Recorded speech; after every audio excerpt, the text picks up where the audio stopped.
প্রিয় ছাত্রছাত্রী এবং শুভাকাঙ্ক্ষীরা, তোমরা দেখতে পাচ্ছ যে আমাদের দয়াল বাবা হাজির হয়েছে।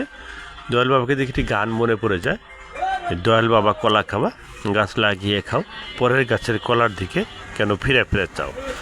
তবে কলাটি আসলে আমাদের বাজার থেকে কেনা কলা, এটি কেমিক্যাল মুক্ত কলা নয়।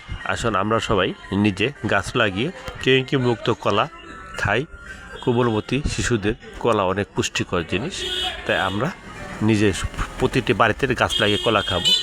এখন দেখতে পাচ্ছেন আপনারা, এখানে আমাদের সেই গ্রাম বাংলার ঐতিহ্য, সেই কৃষিকাজ, ব্যাপক আমন ধান নিয়ে আমাদের কৃষকরা, দামাল ছেলেরা আমাদের মাঝে দাঁড়িয়ে আছে। খুব সুন্দর, অপূর্ব লাগছে দেখতে। এই দামাল ছেলেরা গ্রাম বাংলার ঐতিহ্যকে ধারণ করতেছে একালের প্রজন্মের কাছে। সেকালের সংস্কৃতি, কালচার তুলে ধরা হচ্ছে। দেখতে থাকুন। ধন্যবাদ। এখন গান দেন, লাইভ যখন শুরু করবো